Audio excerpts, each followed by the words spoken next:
Bonjour et bienvenue dans cette nouvelle édition du quart d'heure Mauriennais. On retrouve aujourd'hui Gia Martinelli qui nous fait l'honneur d'être avec nous sur le plateau. Merci Gia d'être avec nous aujourd'hui. C'est vraiment un plaisir de te recevoir à Saint-Jean-de-Maurienne sur tes terres natales. Tu es ici aujourd'hui donc pour nous présenter ton premier roman, Rodeo Vice, dans lequel on découvre Rose, le personnage principal. Donc Rose, elle est française, elle a 18 ans. Elle vient d'atterrir en Californie pour passer 1 an et améliorer son niveau d'anglais. Rose, elle va se retrouver dans le petit village de Rodeo Church, où elle va très vite découvrir que la religion prend beaucoup de place, mais également un petit peu malsaine. Rose, elle va se retrouver un peu prise au piège. Elle doit enquêter en parallèle sur la disparition d'une de ses amies. Et elle va tisser des liens très forts avec une jeune femme, Maxine, qui fait également partie de la communauté de Rodeo Church. C'est parfait. Je ne pouvais pas vendre mieux mon bouquin. Merci. Alors, est-ce qu'on peut dire que c'est une expérience, une période de ta vie qui t'a inspiré cette histoire, ou est-ce que c'est plutôt de la fiction ? Oui, c'est une période de ma vie, parce que moi, comme Rose, à 18 ans, je suis partie aux États-Unis pour apprendre l'anglais. Comme Rose, j'ai refait une année de terminale et j'ai vécu dans une communauté religieuse. Donc, c'est un peu nos points communs, quoi. On venait toutes les deux d'une petite ville et donc, effectivement, au début de ce roman, je me suis vraiment inspirée de moi, mon vécu. Et après, au fur et à mesure, la fiction a pris le pas sur mon histoire, et heureusement. Et voilà, donc c'est un petit peu autobiographique par moment, mais la fiction a vraiment une place très importante dans le roman. D'accord, donc au fil des pages, on va évoluer avec Rose et Maxine, donc, qui vont construire une histoire d'amour. C'est assez rare dans les romans de lire des histoires d'amour entre deux femmes. Est-ce que c'était important pour toi de mettre vraiment un point d'honneur là-dessus ? Aujourd'hui, je trouve qu'il y en a de plus en plus, donc je trouve ça génial. Mais c'est vrai que quand j'étais plus jeune, j'avais du mal à trouver des histoires d'amour entre deux femmes. En tout cas, des livres où ça ne traitait pas que d'une histoire d'amour entre deux femmes. Moi, j'avais envie d'aventure, j'avais envie de plein de choses, j'avais envie de policiers, de plein de trucs. Et du coup, je pense que ça m'a manqué. Donc, j'avais envie de parler de ça. Et puis surtout, moi-même, j'aime les femmes. Donc, ça avait plus de sens pour moi d'être plus sincère sur les sentiments en imaginant cette histoire d'amour entre deux femmes. D'accord, je comprends. Est-ce que dès le début de l'écriture, tu savais où allait l'histoire ? Tu avais déjà un déroulement précis en tête, ou est-ce que ça s'est fait un petit peu au fur et à mesure ? Est-ce que ça a été modifié au fil du temps ? Alors, au tout début, j'avais vraiment un plan avec des points très précis, donc que j'ai vraiment essayé de suivre. Et en fait, au fur et à mesure où j'ai appris à connaître ces personnages, et en fait, plus tu écris, plus tu connais tes personnages, et plus tes personnages peuvent te surprendre dans les chemins qu'ils vont prendre. Donc, au bout d'un moment, je les ai un peu laissés faire. Et la fin, je ne savais même pas du tout ce que j'allais faire à la fin avant d'écrire la fin, quoi. Donc, au final, tout est venu assez dans l'impro, j'ai envie de dire, quoi. Ouais, on va dire qu'assez naturellement, finalement, ça s'est déroulé, quoi. Mm-mm. Très, très bien. La session d'écriture parfaite, pour toi, qu'est-ce que c'est ? Est-ce que tu vas être dans un café en ville avec de la musique calme ? Est-ce que tu es chez toi, tu écoutes du rock ? Comment ça se passe ? Chez moi, j'ai du mal à écrire parce que je pense que j'ai trop de distractions et je sais pas, c'est chez moi, quoi. Donc, moi, j'aime bien soit aller dans des bibliothèques pour écrire. Il y a des magnifiques bibliothèques à Paris, donc un peu anciennes et tout, donc ça, j'aime bien. Soit j'aime beaucoup aller aussi dans des cafés, parce que j'aime bien regarder les gens un peu vivre. Et par contre, je mets un casque anti-bruit. Alors, soit j'écoute certaines chansons pour, par exemple, m'inspirer certaines scènes. Donc, je me dis, tiens, là, c'est une scène triste, il faut que j'écoute une chanson un peu triste, etc. Ou alors, je vais mettre des sons de nature, de pluie, de vent et d'oiseaux. Ça me calme et ça me permet d'être un peu dans une bulle où je suis vraiment très concentrée et où je peux écrire. D'accord, c'est original, mais c'est sympa. Personnellement, je trouve que Rodeo Vice ferait vraiment un très bon scénario. Est-ce que tu envisages, est-ce que tu aimerais, qu'est-ce que ça te ferait de voir un jour Rodeo Vice projeté au cinéma ou à la télé ? Je pense que ça serait vraiment mon plus grand rêve, très honnêtement. parce que j'y pensais quand j'ai écrit Rodeo Vice. En fait, moi, j'adore les séries, j'adore les films. Et quand j'écris, je sais que moi, j'aime bien donner pas mal de descriptions. J'aime bien quand une personne ouvre la porte et elle sait exactement comment est la pièce, la couleur du sol, la couleur des draps. Je suis assez visuelle, en fait. Et du coup, la manière dont j'écris, même moi, c'est déjà un film dans ma tête. Je vois les scènes, je vois les acteurs, je vois tout ça. Donc, honnêtement, j'espère que ça arrivera un jour. Je croise les doigts, on verra.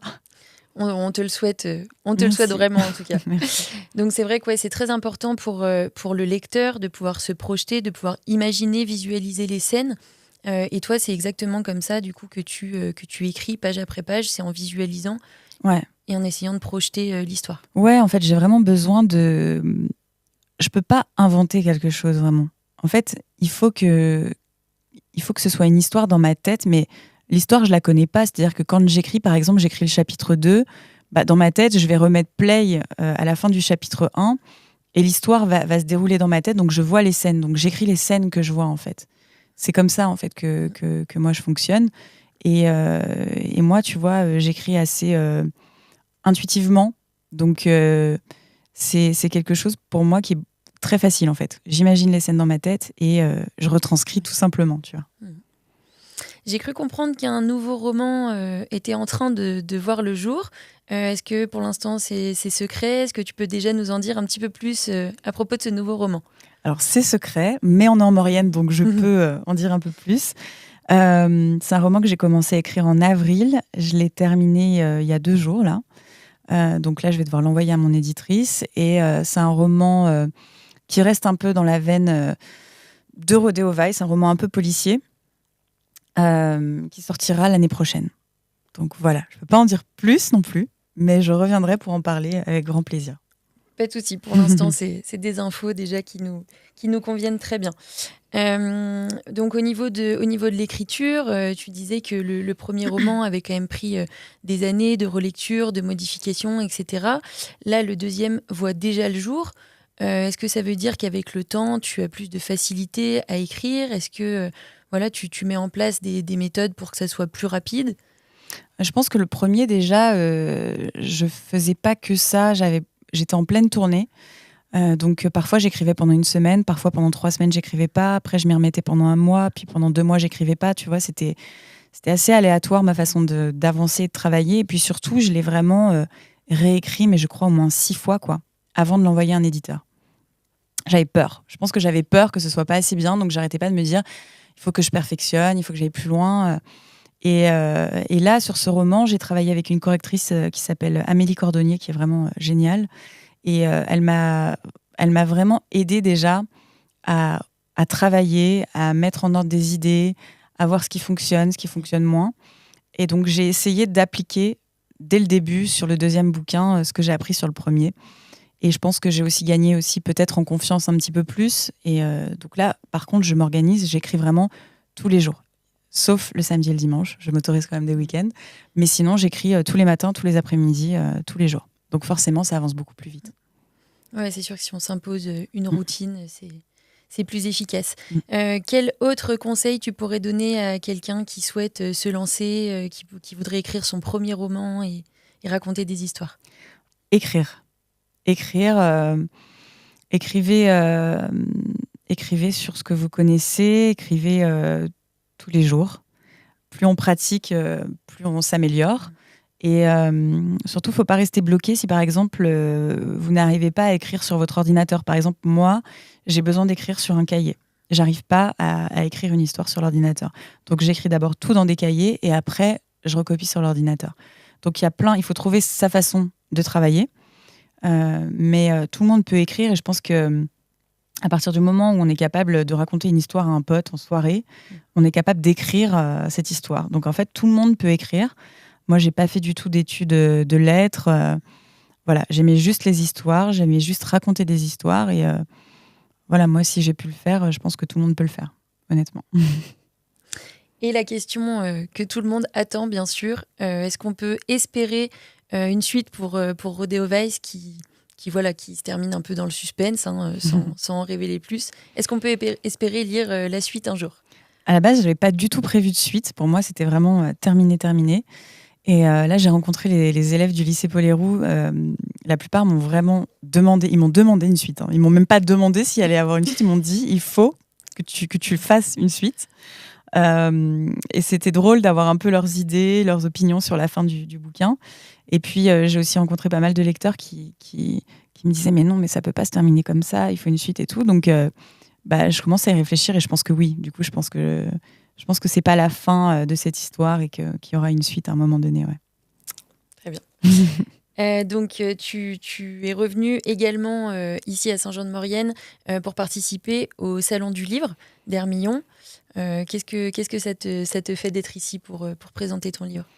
Moi, ça me touche énormément parce que j'ai fait déjà d'autres rencontres dans d'autres villes et toutes les rencontres sont merveilleuses. Mais c'est vrai que là, de faire une rencontre au Salon du Livre d'Hermillon, qui est un salon que je connais, là, cette fois-ci, c'est moi qui suis avec mon roman.